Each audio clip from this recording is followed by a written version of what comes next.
Please join me in a salute to our flag. I pledge Allegiance to the flag of the United States of America and to the republic for which it stands, one nation, under God, indivisible, with liberty and justice for all. I salute the flag of the state of New Mexico as the symbol of perfect friendship among united cultures. Welcome, everybody. We appreciate you being here. Roll call. Ms. Gutierrez? Here. Mr. Box? Here. Mr. Lafferty? Here. Ms. Stevenson is absent and Mr. Kermode is absent. Okay, we'll move on to approval of the agenda. Anybody have any additions or deletions to the agenda? I move we approve the agenda as presented. I second. Roll call. Ms. Gutierrez? Yes. Mr. Box? Yes. Mr. Lafferty? Yes. This is part of the meeting where we have public input. Kylie, did we have anybody sign up? We did not. Okay. Next step, we'll do approval of the consent agenda. First thing on there is approval of the minutes of the February 17th meeting. I believe all the board has received them in their packet. Any additions or changes? If not, I'll entertain a motion to approve them as prepared. I make a motion to approve the February 17th. I'm good. Roll call. Mr. Box? Yes. Ms. Gutierrez? Yes. And Mr. Lafferty? Yes. This is the part where chairman gives his report. I'm going to apologize. Richard got called away at the last minute. He was here at the meeting, but got called away, and I did not brief with him, so we'll save his report for next time. I've got one thing, and I was wanting to tell Richard, but I'll tell everybody this. I had one person that attended the shrimp boil, and they asked that we encourage 2 or 3 students that has received scholarships to make a presentation, a little testimonial there. And they thought maybe if it was done just before the dessert auction, that it might help a little bit more. So just for what it's worth. Okay, I'll pass that on to the foundation and, yeah. While we're on that subject, I also attended. It was well attended. Food was good. Silent auction was good. Well put on event. Dr. Moss, anything else on Richard's report that you might want to throw out? No, I'd just add, I think he was the one that told me that the music was more well attended than it had been in previous years. And I think it was a good decision by the foundation to limit the number of auction items. Desserts were great. Thank you to Altrusa for doing those. And we also had Joel Kaiser donated some pieces of ceramic pottery stuff, and Marge McKenzie also, and one student donated some items, and those went really well too. So it's I think it's a growing event. Yes. So thank you all for supporting that. Okay, next on the agenda under reports, we have the president's report. Dr. Moss? You all have my report. Let me look through it as think of any. I did get an email about 20 minutes ago that the governor had approved the HB2 Appropriation Act. Vanessa Hawker with NIMIC had not had time to go through it yet on light item vetoes, but about 20 minutes ago, she sent out what she could see in it, and the $78,000 that Representative Chatfield had worked really hard on. Kathy Elliott had helped with that as well. Was line itemed out, so we will not be getting the $78,000 for the. It was basically carryover money that was supposed to go toward the Armory for renovation for a nursing program. And that was even back, kind of when all that other stuff happened here. And so our nursing program is in Building A. We thought we could still use that $78,000 to maybe run broadband direct fiber to the Armory. We'll have to find a different way to do that. But as far as we know, everything else looks like it's intact. $750,000 in the GO bond, 1% increase in funding appropriation, and the compensation increase. Don't know about the child care yet. Just highlight again, the final, letter from HLC. We are off probation. There's still a lot of work to do, just as in all the things that we have. And we knew that was probably gonna happen, but to finally get that note, and the official, presentation, that it's a weight off of us. Let's see. A lot of things coming up, obviously with spring break next week. We also have, several of us are gonna be attending different, trainings. We're sending, about 5 of us to HLC conference in Chicago. We've got probably another 5 or 6 going to the Higher Ed Technical Summit in Las Cruces, the same time period. We're planning on sending about 8 or 9 people to the JAM conference, Genzabar Annual Conference, at the end of May. That's in Dallas. So we're going to be doing a lot of that. But again, that's training that we do not want to let go. We want to learn more and more about Genzabar so that we can get. It'll help our operations and other things. I did want to take a quick minute to introduce Ms. Chang. Chang, would you mind standing up? Sure. Ms. Joyce Chang will begin working for us actually today, part-time. She will not begin working full-time until April 27th. She will be filling the IR position that Dr. Hackett, who left in February of 25, I think. So we've kind of been without an IR person for quite a while. Mr. McVeigh has kind of stepped in on some of that. Larry Wickham has helped. Larry Sanderson has added some expertise contractually. Ms. Chang is going to be doing that, but also serving as internal auditor. That was a recommendation by the special audit, by the OSA. There's going to be several other things that we're going to work on. Ms. Chang brings, she's a CPA. She's got close to 20 years in finance, taxes, auditing, business finances. And so really excited about her coming in. We did have a couple other people, but they're not here today. So did you want to say anything, Ms. Chang? Sure. Yeah, I'm very excited to be part of the team. So it's very nice to meet the Board of Trustees here. And So I currently have a CPA license with State of Washington, and I have master's degree in accounting, and have about 20 years experience with accounting, all aspects of accounting processes. So I'm very excited to be part of the team. I'm glad to have you. Yeah, welcome. thank you.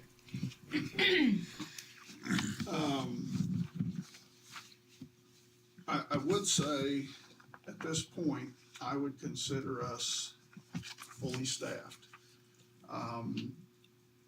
I think now we give time for people to fully learn their jobs. And then, in my mind, if someone's, I'll say, decides to leave 6 months from now or whenever, then we need to decide, okay, is this something that we need to replace? Do we have the capacity to do more? Because people get better at their jobs, there's not as much need for as many hands. Right now, we're still in that training process. We finally were able to re-employ a 5th person in our business office. But it's going to take a while to get her trained. Then the person that she takes over some responsibilities for needs to learn some new things and so on. So, but I feel really good about where we're at staffing wise. So, we are going to have to fill a couple faculty positions next year. with some retirements. But that'll be a discussion for probably next month. I can't think of anything else, but if you have any questions. Who's the physical agent for this 750,000? So that hasn't been determined yet, Oh, okay. but that's, right now, what HED has said is basically, even if we get caught up on our audits, we still gotta get some of those findings off our audits, like the late submissions and stuff like that. So until we get that done, we have to have a fiscal agent for the 750,000. I think that maybe Mark or Joe Brown with HED had mentioned FCOG as a potential fiscal agent. Okay. That's the only thing I've heard so Okay. far. And we're gonna have to get started on that, because we got 750,000 from last year, 750 this year. You have 4 years, I think, to spend it, but we gotta get some of that going. That'll be helpful. Yeah. I've got just a couple of things. As a new board member, I think it'd be useful for me. I understand the board's not in the process of approving training and that kind of stuff. It'd be useful for me to, if we could get a copy of the agenda when we go to Chicago, or we go to Las Vegas, or we go to the Ginger Bar thing. We, as the new guy on the board, it sounds like we've had that for quite a while and we're still behind the ball on it. So whether there's training involved in that, how much training is in that kind of stuff would be useful for me to see. Right. When I traveled as an insurance agent, I always had to bring the conference agenda back with me and show what I attended and what I didn't attend and Right. that kind of stuff. So Yeah. I don't know how the rest of you feel, but Yeah. I'd like a copy of it if it's not. Yeah. That's And, a and good in our item. purchase purchase approval process, that's something that has to be attached. Like if somebody is going to Genzabar, they have to attach that to their purchase request so that, there's evidence that there's actually an event going on. But, so that's a fairly easy thing we can Oh, no, do. and don't take it as I don't trust the staff. That's not the issue. I just want to understand when we spend that amount of money sending Yeah. somebody that, what are we getting for it? So, Yeah, are we getting 2 hours? Are we getting 8 hours? Right, Are we getting right. a full Yeah. day? so if it's not a big trouble. And is it training that's relevant or something that is Right. probably not going to pertain to us? That always comes in a lot of times. And sometimes it's just learning and networking. Yeah. And that networking's and we're sure that you only approve what needs to Yeah. be approved. We've had It's- that conversation it's- multiple times. It's really just for me Yeah. to understand what Yeah. they're getting from that. So, And while we're on that subject too, ACCT has a yearly conference. I can't remember the name of it, but it's usually in October. And I want you all to be thinking about that. We talked about it last year. Nobody, I think, could go or was interested in going last year. But most of the junior colleges in the state have some board attendance to that. I can't tell you the value of it because I've never been. But we can have conversations later on about if any of you are interested in going that. I think year before last it was in Oregon. Last year it was in Florida maybe. But I do hear it's beneficial to the ones that attend, but that's about all I can say about it. So, what, Mr. Lapp, did you have anything else? the only other thing, and I was trying to find it, in our checklist we have, and this may be a better question for Mark, I don't know, Fought Mechanical Workforce Development, Mhm. pretty large check. Are they teaching a class for us? Are they? No, so that is the welding lab in Building C, and so we have like, I don't know, 4, 5, 6 You units. needed more stations, didn't you? Yeah, we needed more stations. Okay. And so we looked at a couple different options, and Mark could probably explain this better than me. But the welders needed, they were talking about boxes and, Mhm. yeah. So he worked with Wayne and Chester did quite a bit to try to get that cost down. And they came up with a solution, and that was about as cheap as we could do. Well, I know that what he does, we really need to be teaching a class on, and I was kind of hoping that was what was happening, but. We have had conversations with that, but, we haven't had a chance to go much further than that. Sorry to take up so much of your time. No. Any of the other trustees have a question for Dr. Moss? Oh, I do.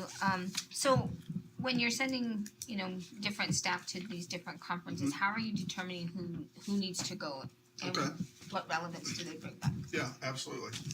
So the Higher Learning Commission is not completely, but more geared toward the academic part. So there's a lot of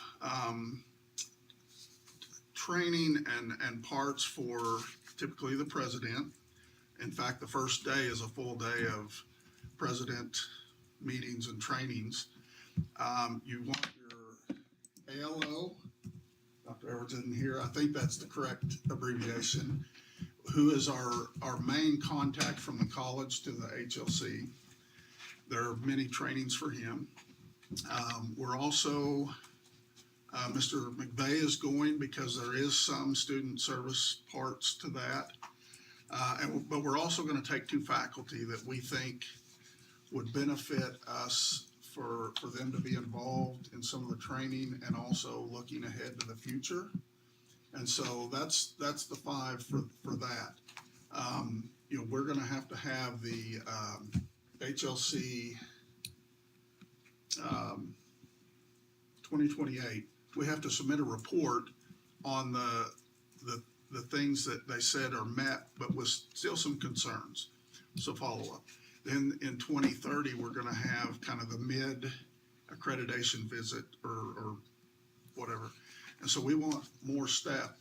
The last few years, the only person we've been able to send was our ALO, Dr. Hackett. And so we're trying to get a little bit more people involved with that to know. Genzabar, we look at who deals a lot with Genzabar in their daily jobs. And so we're sending 4 of our 5 business staff. We're sending 2 or 3 or 4 from student services because they're heavy in registration, enrollment, some of those things. I think we're sending 1 from academics, Dr. Edwards. Yeah. And so, and then we have 1 or 2 that are connected more toward, or 1, Larry Wickham, who's kind of our overall Genzabar IT. So that determines that. The Higher Ed Technical Conference, we had to decide, okay, who should be at HLC and who should be at the technical conference. So Joel was going to HLC, but he felt like the Higher Ed Technical Conference would be more beneficial because there's a lot of discussion about, Joel? Course alignment, gen ed courses, common core courses. Right. Also, we're working with adult ed as well there. Right. So I think those conversations better fit my duties here. Yeah. And then we also have, like, Mark will be going, I think, for capital outlay. There's a lot of training and discussions about that. We've got Sabrea Skinner from financial aid going. There's a couple other people there, but Brian, registrar. yeah, Brian Braylor, our registrar, and like you said, there's training. There's also sometimes more valuable is the meeting other people that do the same job, and so that's kind of how we work through that. Anything else for Dr. Moss? Thank you. Thank you. Yeah. Academic Affairs, Mr. Kaiser. Sir, as I apologize, I ran through the sprinklers, so it looked like playing in the water. You board members, you have my Academic Affairs Division report for this month. And just a couple of highlights here. A very busy time of the semester. We're walking into spring break. We have midterms. We had an amazing student support event, Exam Cram. It's that last minute study session before finals, right? Just to help those students. And and connect them with any other exterior support services they might need on this campus in the instance that their grades are not where they should be or they have other barriers they're encountering. So an amazing group put that together. On the 9th, we did start our second 8-week term. Again, that's a condensed 8-week session for credit-bearing classes.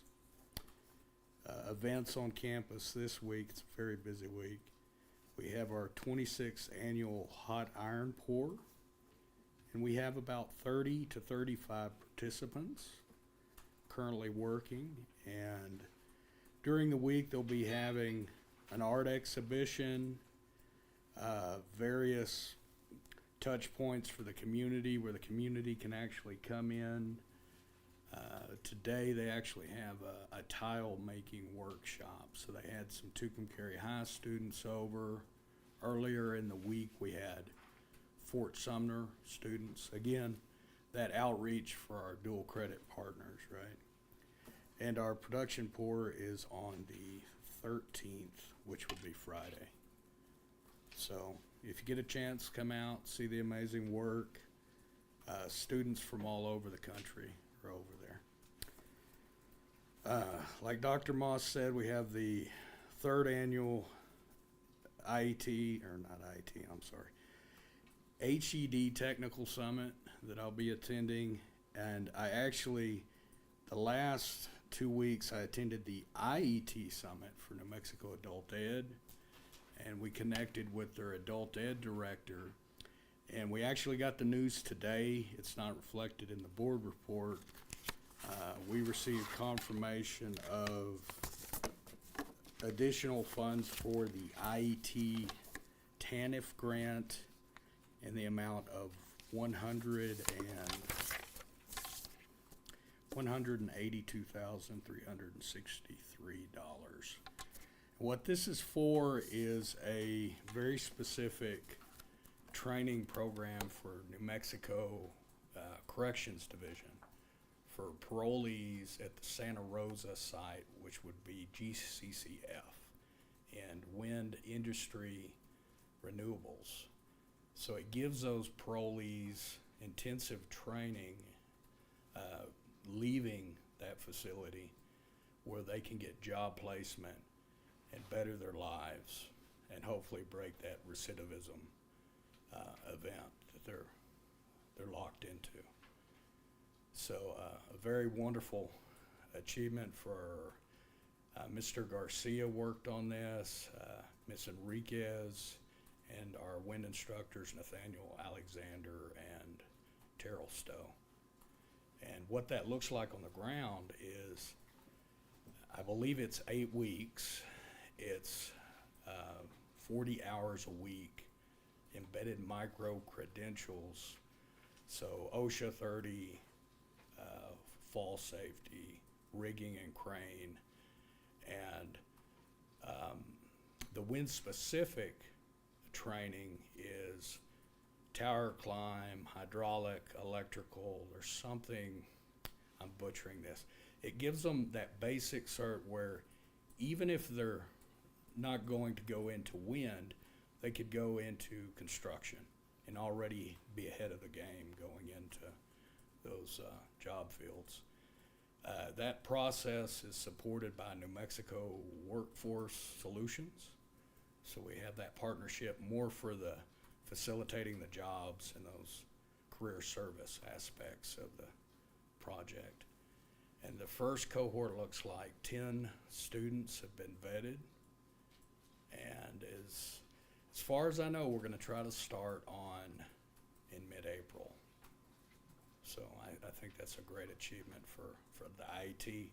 And it keeps our relationship solidified with the Corrections Division. You on that issue with the corrections, will give those parolees help in learning how to rent a house, pay bills, manage their money, and so forth like that. I asked that because I've got a good friend that works in the system, and there was a fellow in there that was serving that was his 27 years and a 30-year sentence.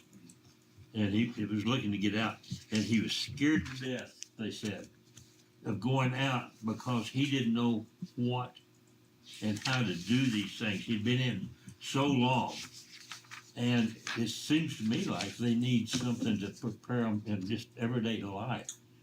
That's a great question. So that's one of the earmarks of the IET program, because this falls under IET, and that's integrated education and technology training. I always get these mixed up. There's too many acronyms, but it works on those soft skills and it embeds them in their curriculum. And it could be as simple as creating their first resume, helping them collect those resources.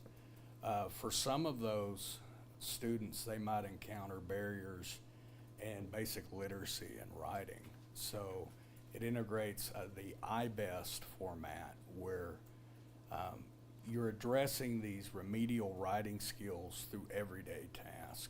And the same for basic budgeting, accounting, and those kind of everyday, what we would call soft skills in a sense. So I think, yes, it's gonna, bless you, it's gonna be addressed, but in different aspects. It could be on the adult ed side, which corrections has been working with those students. On our side, it's embedded in curriculum. We also have as part of this project, we have an iBest coordinator who has built similar programs such as HVAC, welding, so she'll be able to assist in those program level builds for support.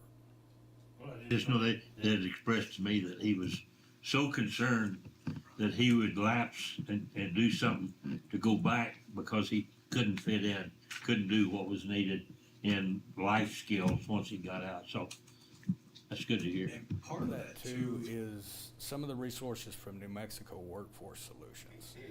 They have mentor contact points that are reoccurring, and I'm not sure of the duration of that, but they have that person to help lead them now into the real world again, to reintegrate. So. And once they complete the program and, of course, they exit the facility, are they placed in a job? They are. And that was part of this program design, and to get the state to commit to it. We had to be able to guarantee placement, even given, in some instances, some students would not qualify because of their incarceration level or their history. So that's a challenge that the Workforce Solutions has already been working around identifying that cohort. And as you guys will find out in some of our data reporting, we have to report where those students go, within the state, the jobs. And I believe it's a 1 to 5 year tracking that the state is now trying to implement. And that's been happening even on our main campus workforce. And we're just in the early stages of this tracking process.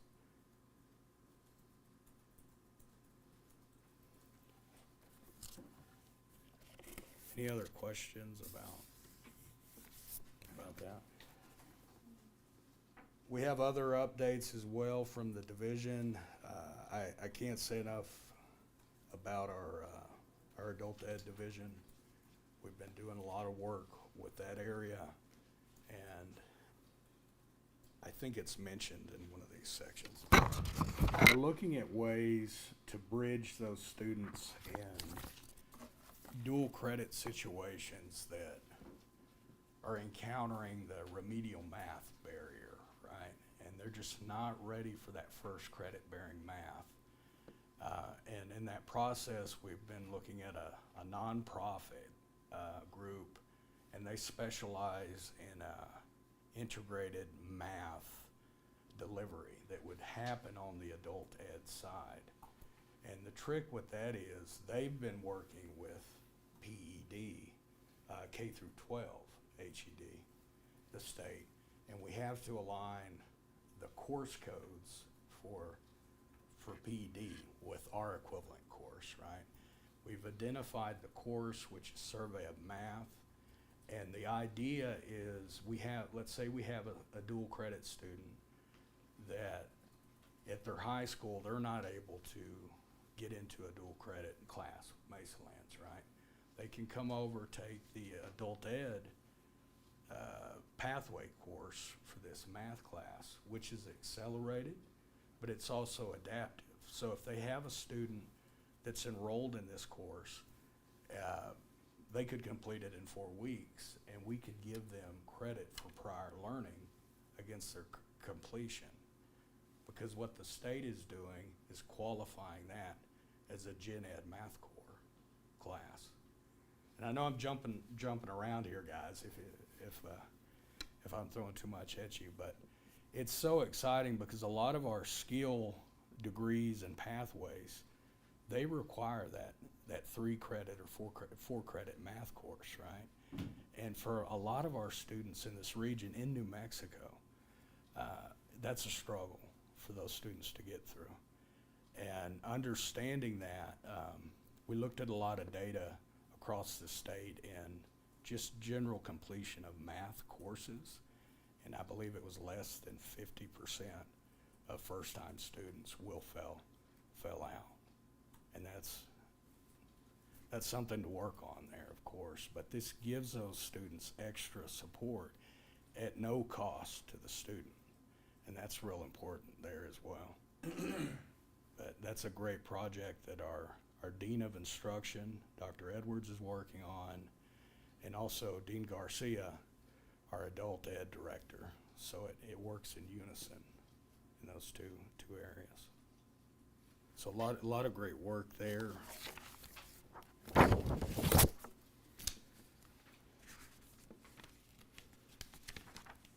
Of course, a lot of great efforts in reaching out to our dual credit partners. We have a recruiting group going out to Alamogordo today. I think it's Alamogordo. It is. Focusing primarily on wind, but of course our recruiters there as well, and I'm sure Josh will talk more about that. But again, as many of those high schools that we can touch this semester, the better our opportunity to increase our support and enrollment for the fall, the spring of 26-27. Any questions about my action item? I believe you were all sent a copy of the academic calendar for 26-27, and then today you received an update. Okay, I printed, and I apologize for that. We were bringing over a calendar from a previous year, a format, and we left off a week. So I sent you guys the week that we have to have. So our academic terms have to have 16 weeks of instruction.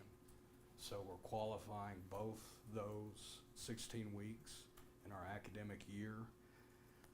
Looking on this academic calendar, you will see evidence of the add-drop cycles, the start-stops, the census dates, advisement periods, holiday breaks, probably the most important, right? And this covers fall, spring, and summer 2027. So after this is approved, what will happen is I'll work with Josh's team. This will be published into our next year's academic catalog, posted on the website. And I think we're actually ahead of the game for getting this. I'm gonna keep my fingers crossed on that. So that's what I have up for approval. Is there any questions about the academic calendar? So the last one that I received says, draft for board review. That is the last one. That's correct. And that's the, Calendar that has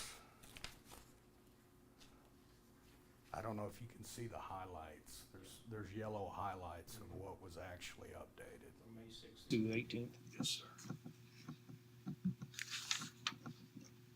And that sets our graduation. Graduation on May 14th, 2027 for that academic year.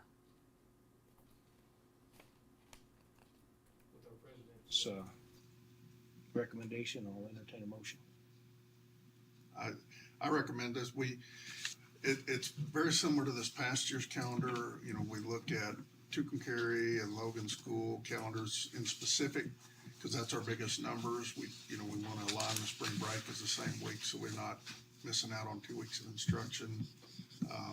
And hopefully we have this one right and don't have to do a revision.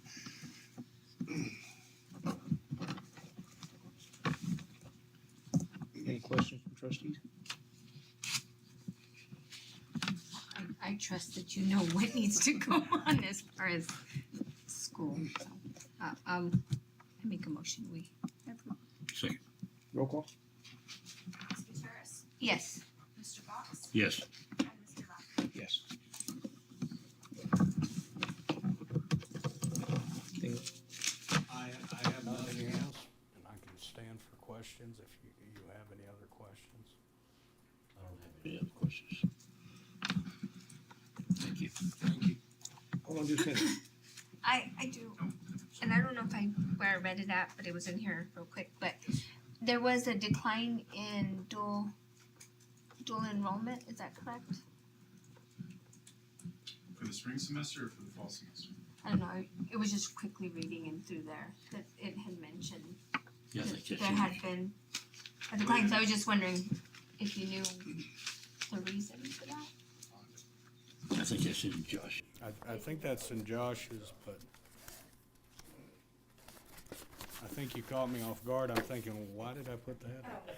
My apologies. No more questions from Mr. Kaiser. Thank you. Thank you. I think We he can appreciate tell what you a you little do. bit. I was like, I read it. Student Services, Mr. McVeigh, now that you know you're on the hot spot. Doing the report here.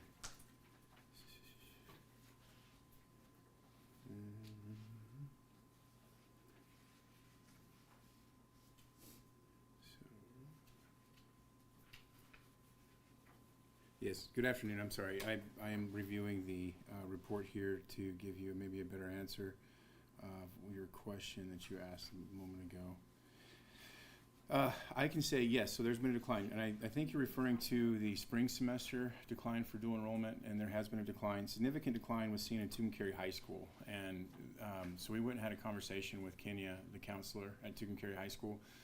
What's happened is that a lot of students were failing classes, and she did not feel confident in allowing them to take college courses if they had failed classes prior.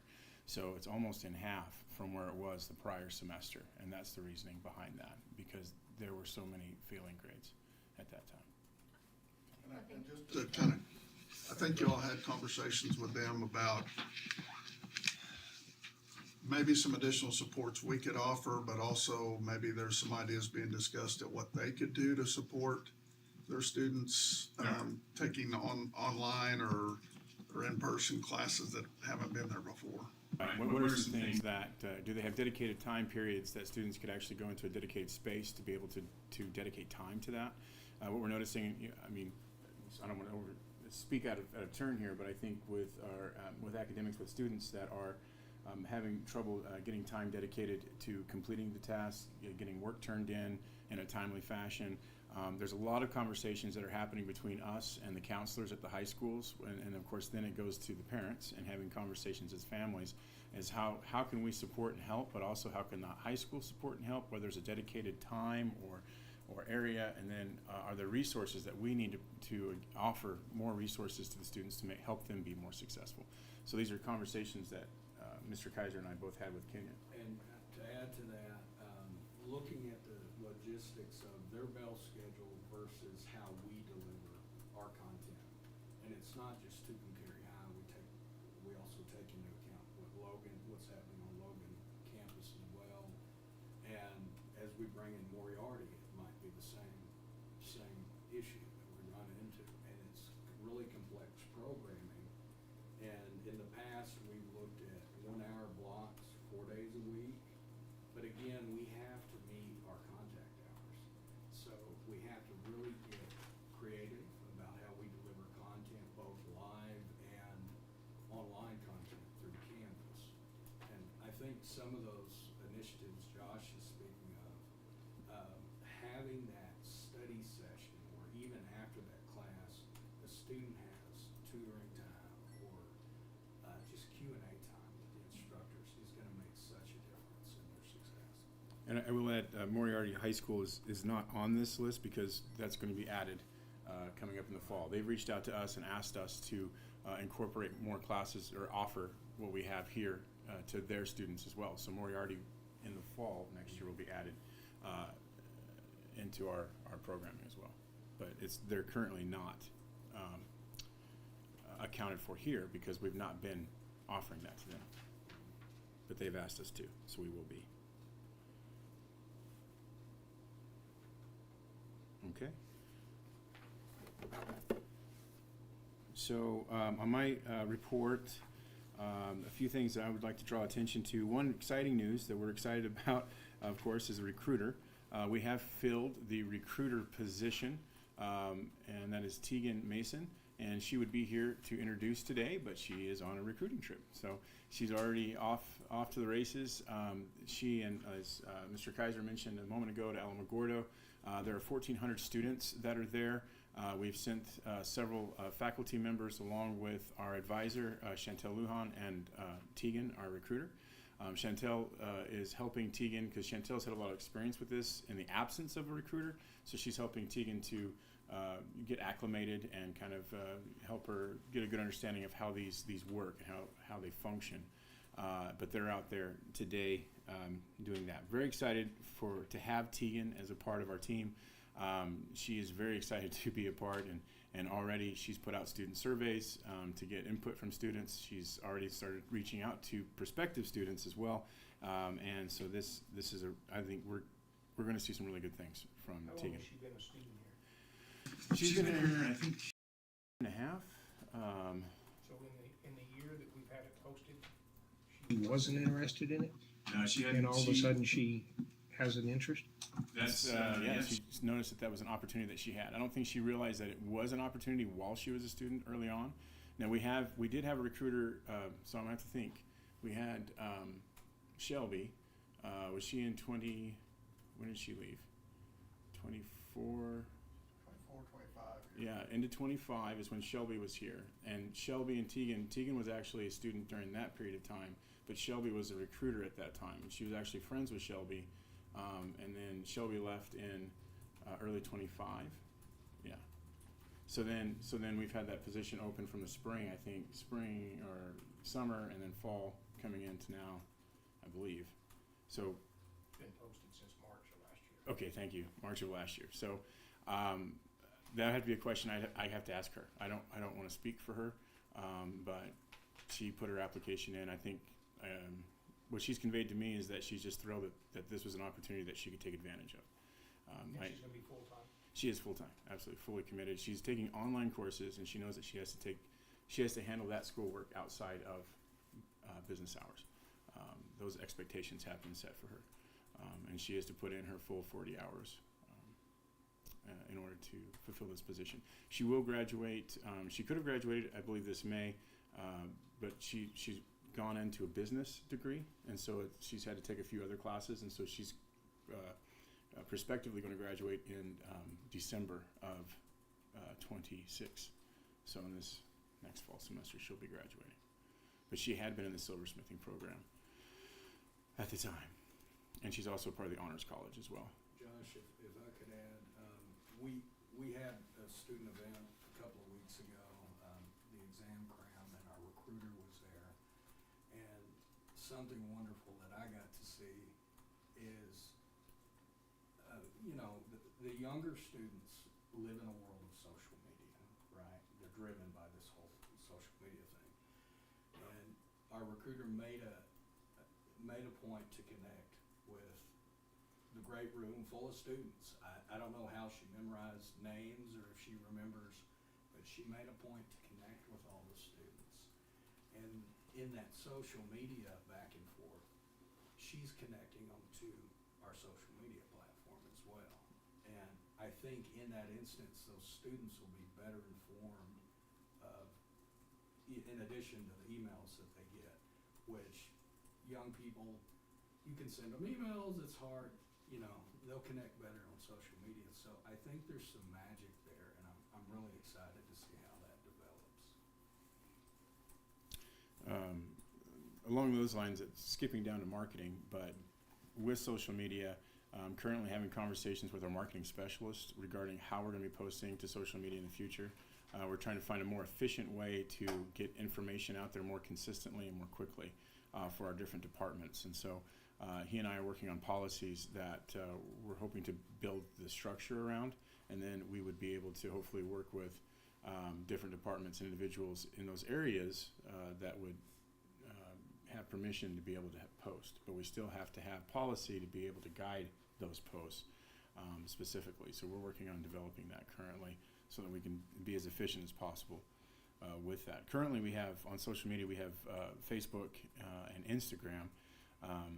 In the future, it would be nice to be able to expand out, but we need to be able to have our foundation and doing it well before we can expand out into other areas such as TikTok and things like that. And again, more policy needs to be built around those as well in order to incorporate them safely and consistently for our branding. But that's a little bit of marketing and things that we're looking for there in the future. Again, we highlight some different recruiting events, tours that are on campus that are coming in. You can see there as that's been highlighted. Financial aid, again, doing workshops and visiting high schools to provide information for FAFSAs. Our athletics are moving along, as you can see with esports, rodeo, and golf. See where they're at and what they're looking forward to in this semester in competitions. Student life continues on as we have different events that are coming up and have had in the month of March, and then we'll be moving into April.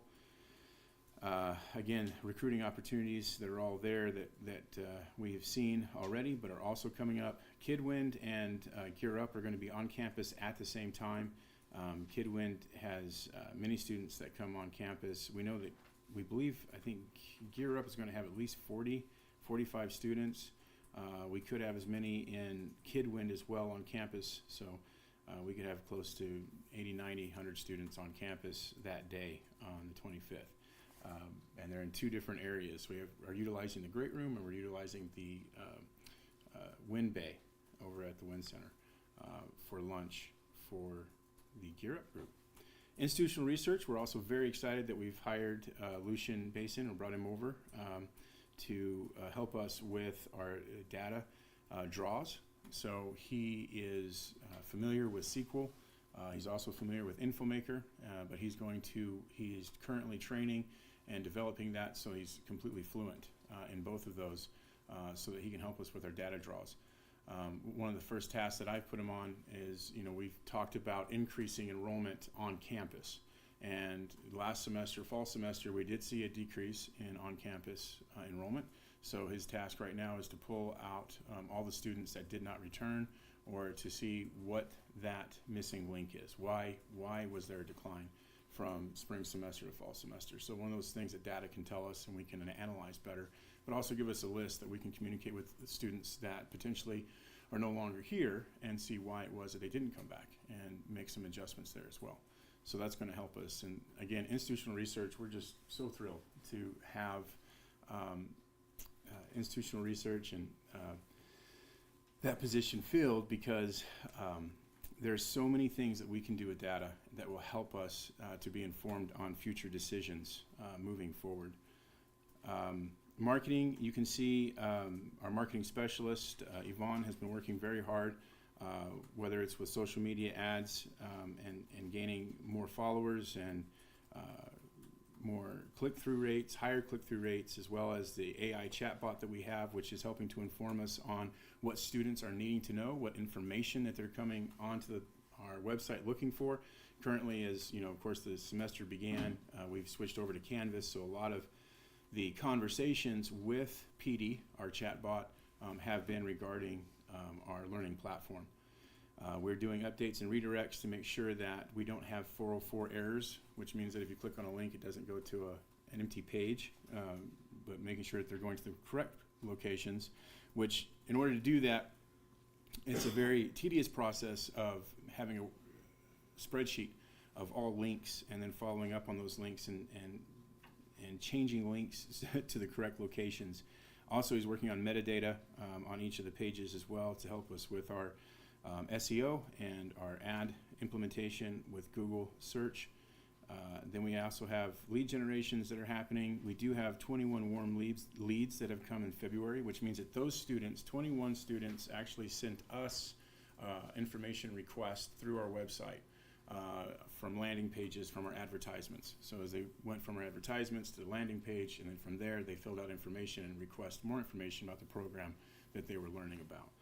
We've got 21 of those warm leads. One of Tegan's first things that she'll be doing is calling those warm leads and seeing where those lead to. We also, as we've talked about before, Collegio has given us 1,000 prospective students. They continue to give us more all the time, and she'll be going through those as well to find which ones of those will be warm leads to help them get to a place of applications. So again, we've done we support our local high schools and have been active in supporting athletics there with them and helping them out with that. And we have an app that we're working on, but again, we have to make some changes with Apple developer account. We've had some issues with that, so we have to make sure we get that right in order for it to operate correctly as an app. So that's a process that we're working through right now. Again, new programs, we're developing advertisements for them as well as some logos to utilize those as well for advertising and social media partnerships. We've been reaching out to other influencers and have had some positive feedback on those, and we continue to have potential influencers that are actually reaching out for situations such as the iron pour or paleontology or the wind turbine. They all would like to promote and participate in all of those, and these are usually influencers that have over 400,000 subscribers.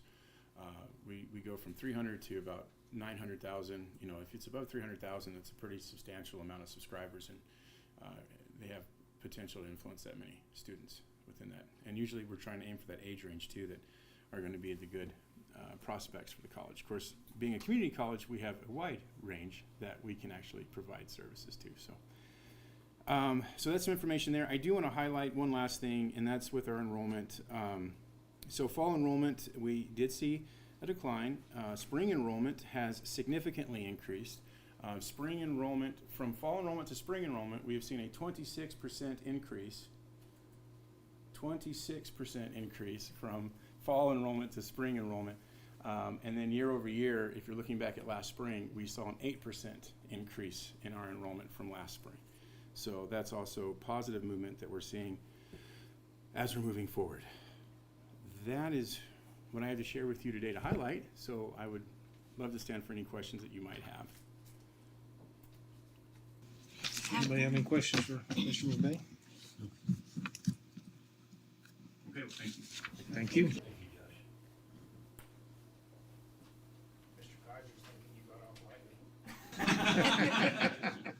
Well, I helped him with some of his.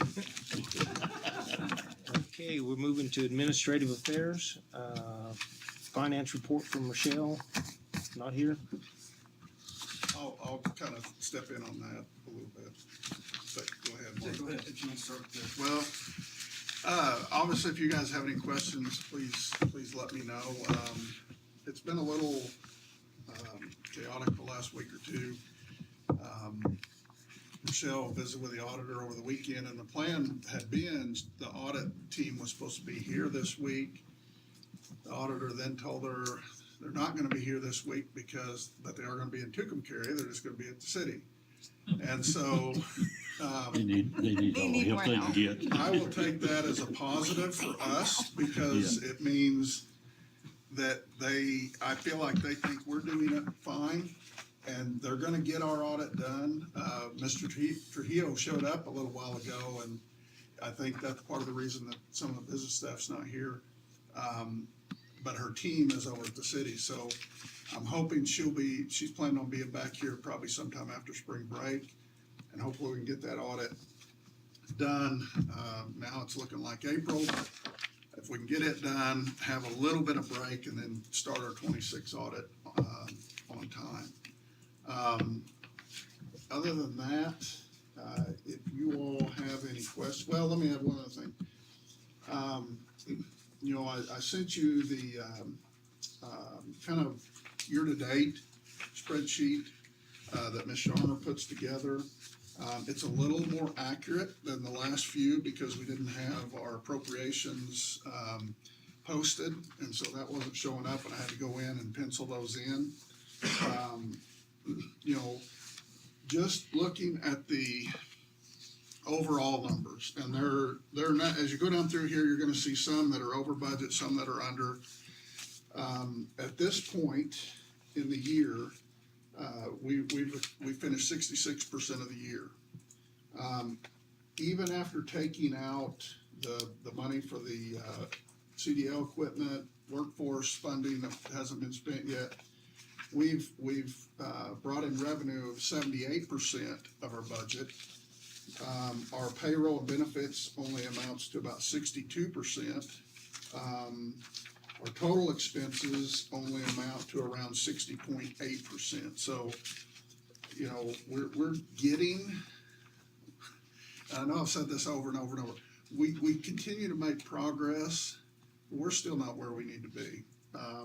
And I think we all need to keep that in our minds where we want to get to on our audits, on the accurate information, and the reports that we all want to see at some point, sooner than later, of where we want to be. But anyway, I'll stand for any questions on any of that.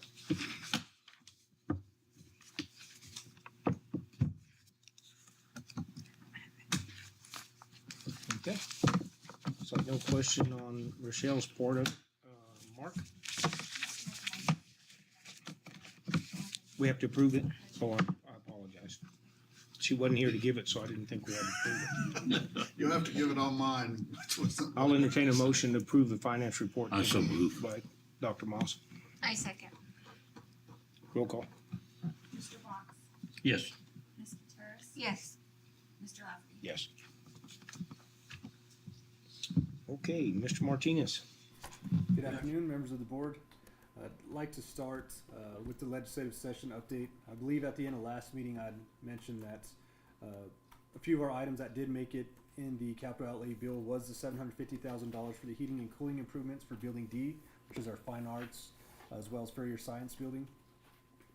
Amongst other things, we've moved a lot of things in there, so very important building. So major HVAC improvements. Right now they just have swamp coolers, and the heating system's not very good at all. So this is part of the GEO bond funding, which means that these funds will not be available to us as a college until realistically summer to fall of 2027, calendar year 27.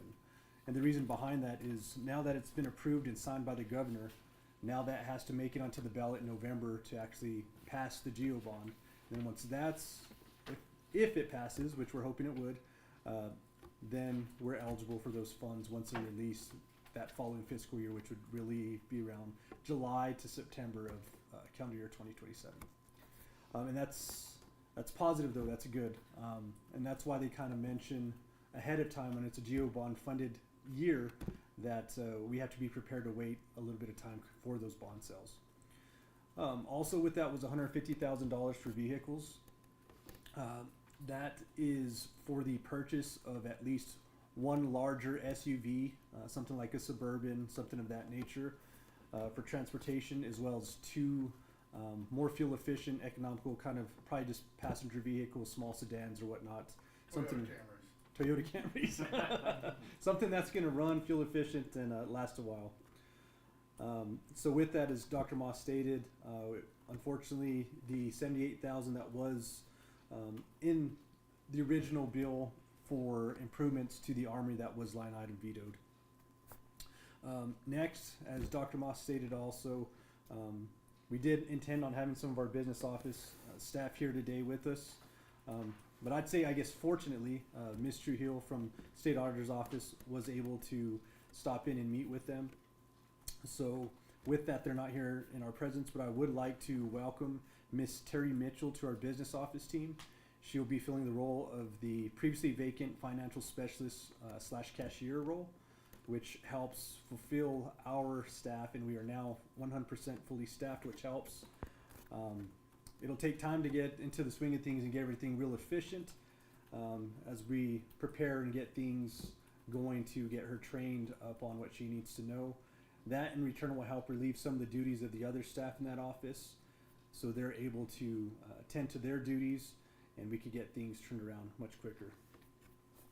Mark, on that subject, I understand Miss Mitchell has a daughter that also works in the office. That is correct.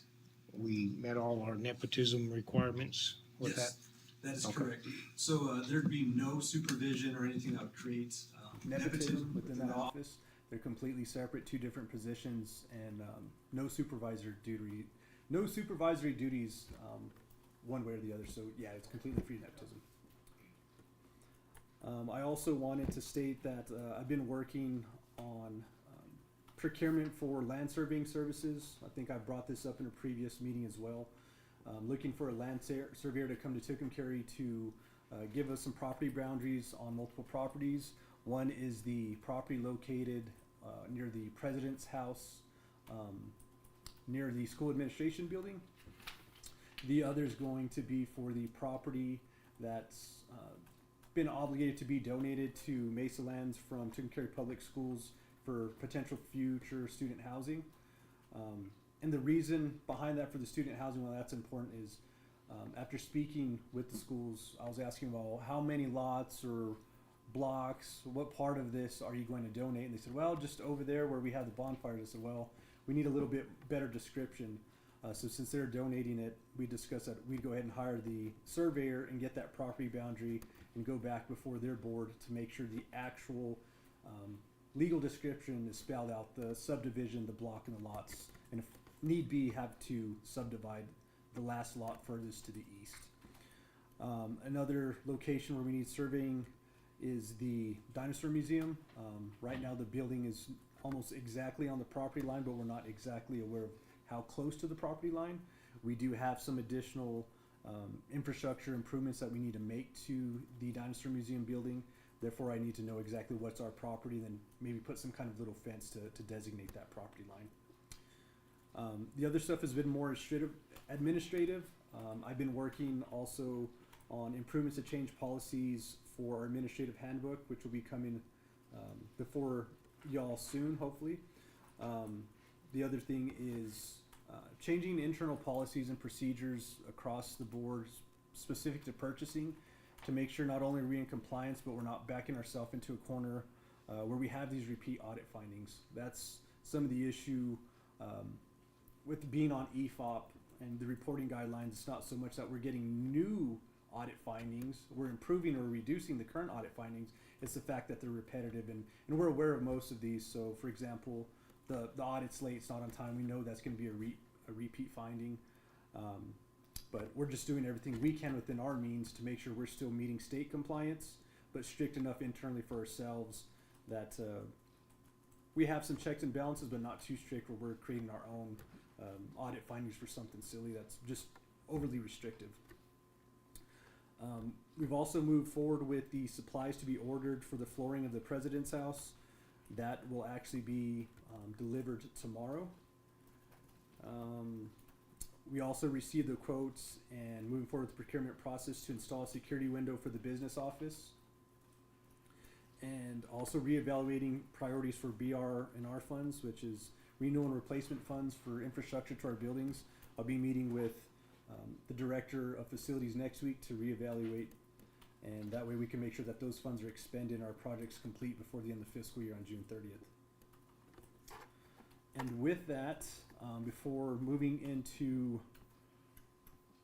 the NMDOT Local Government Road Fund Program Cooperative Agreement, I would stand for any questions, anything that's been presented so far, any other additional questions before I get into the NMDOT stuff.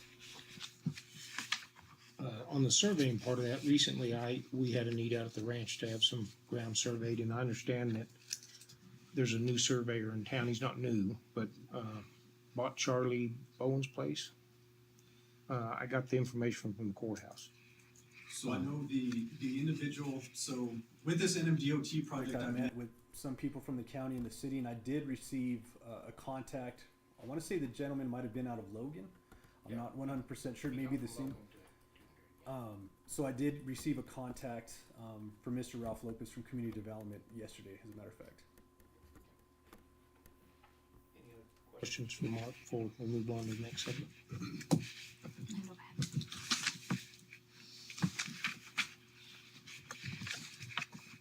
Okay, next on the agenda is the DOT application.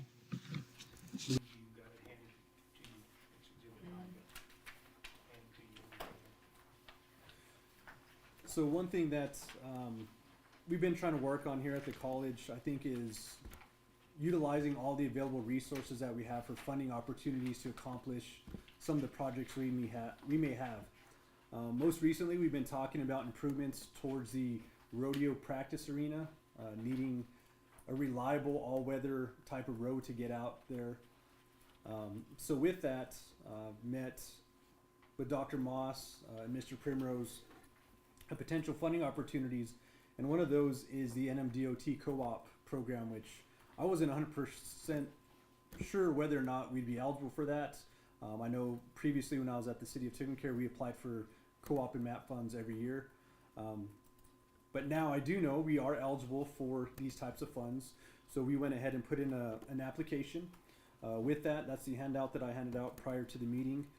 It has all the information on there. It shows on the map exactly where we're requesting to improve the road. Right now it's just a dirt road.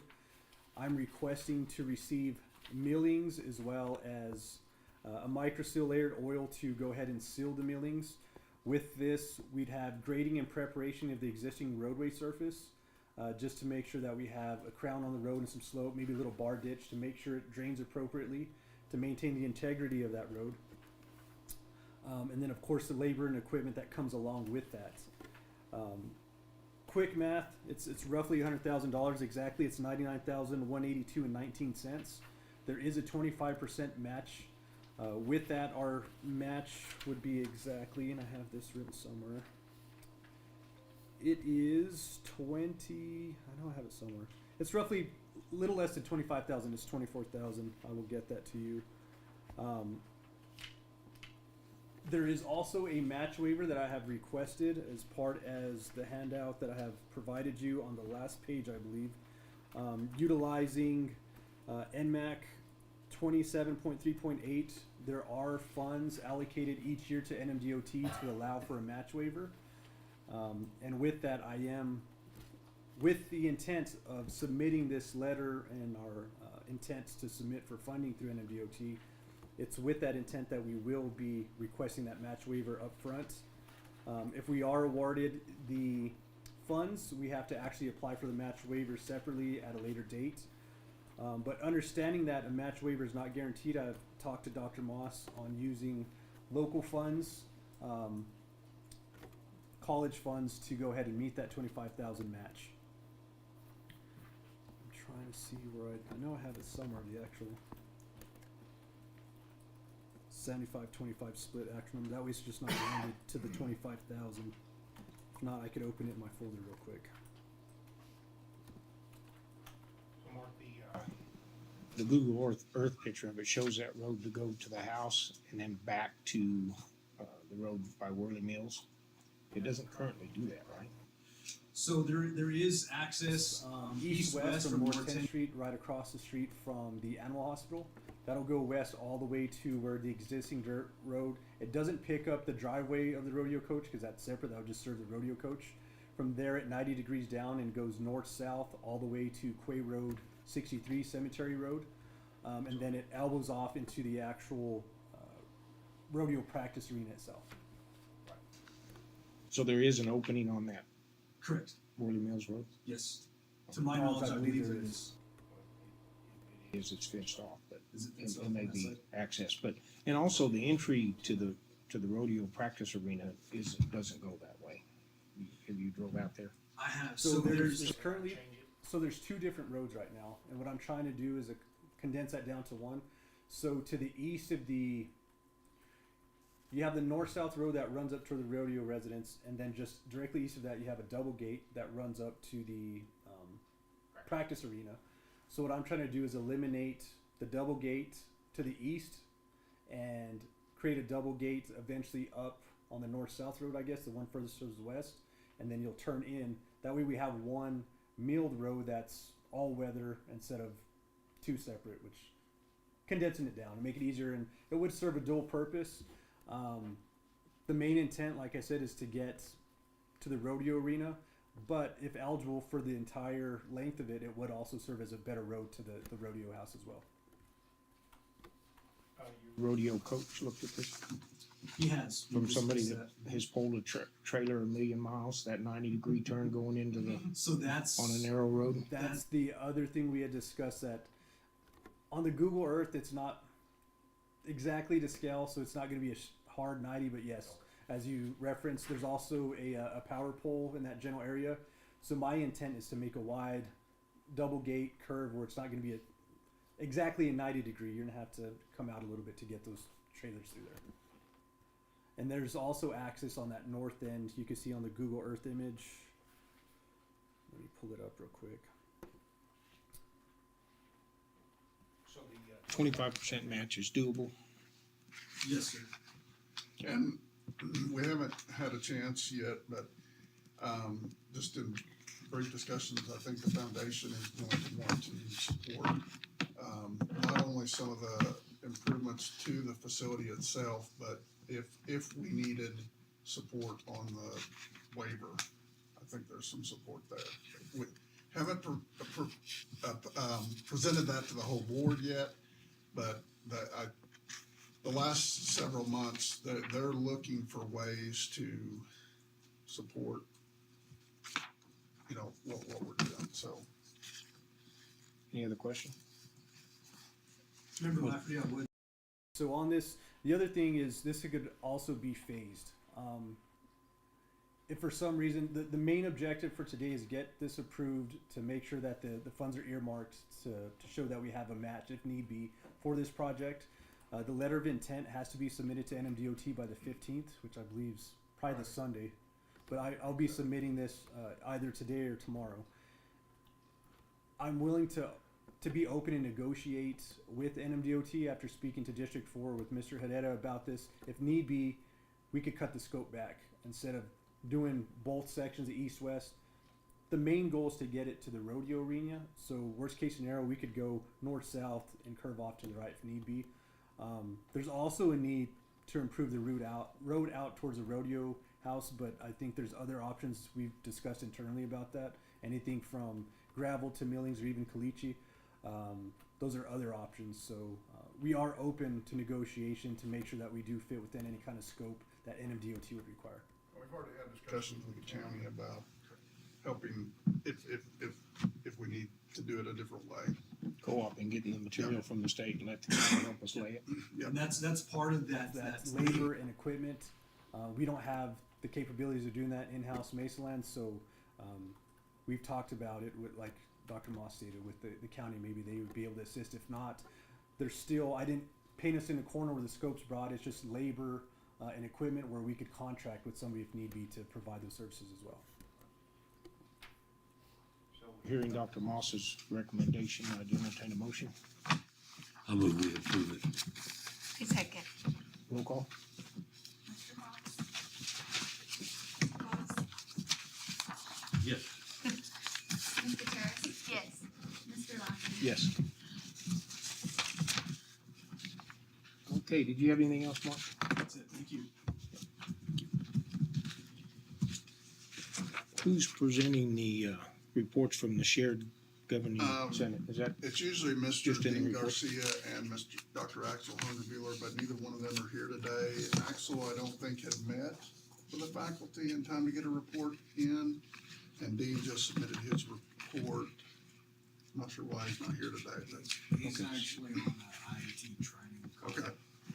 so? We were given the report, one of the reports in our packet. If you don't have any questions for Dr. Moss concerning the report, we'll just leave it at that. It's not an action item. Okay. Trustee comments.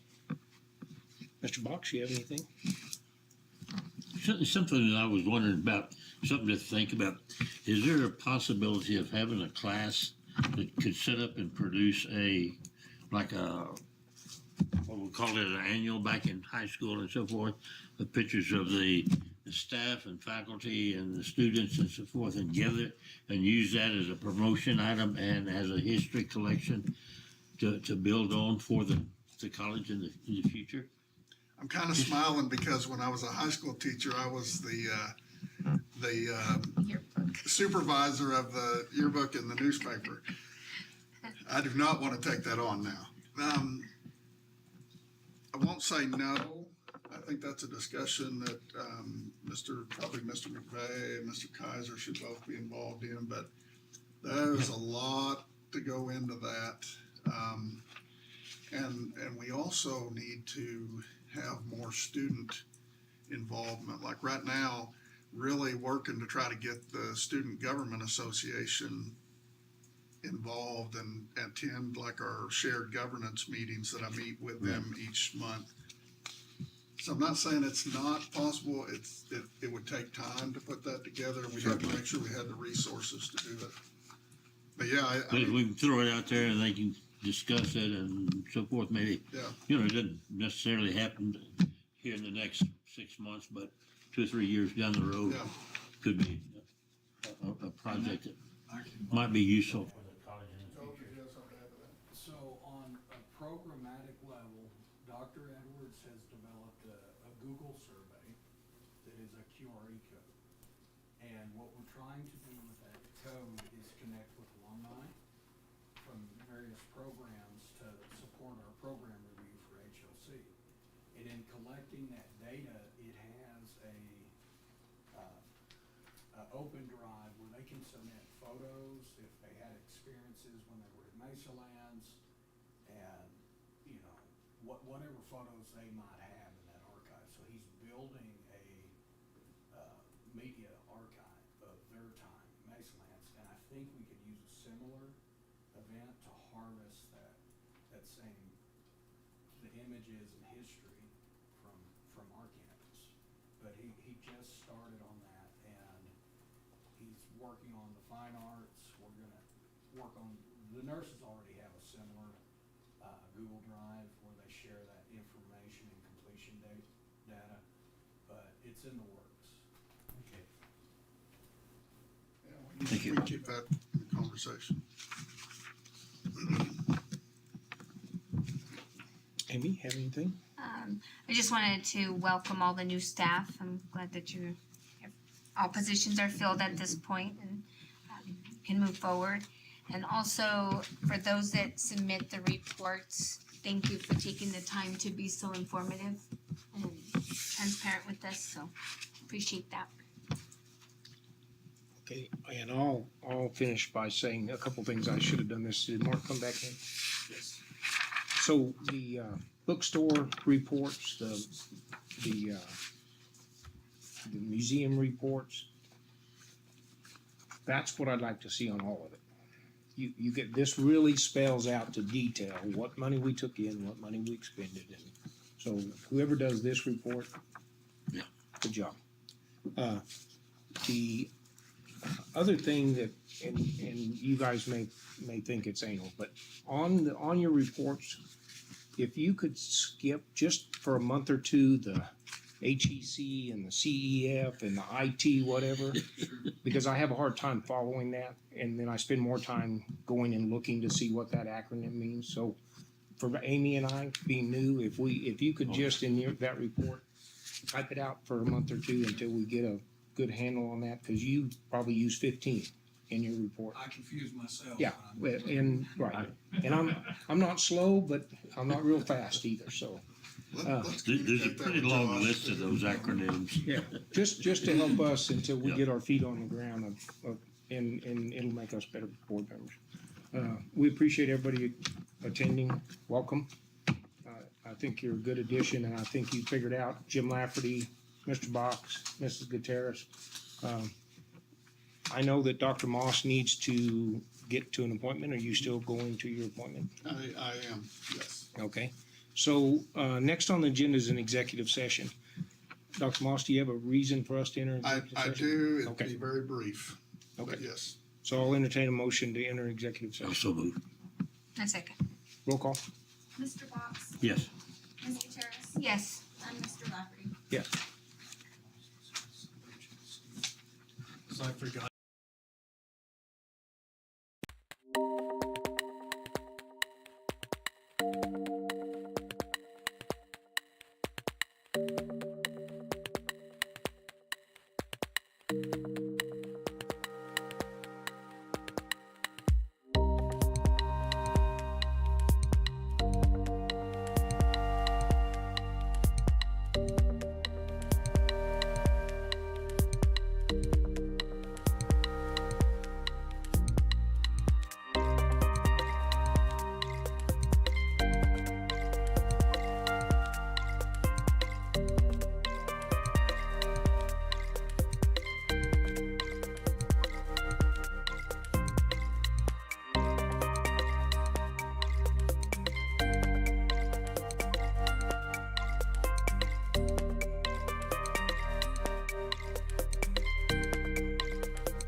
Thank you.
To reconvene from executive session. I make a motion, we reconvene.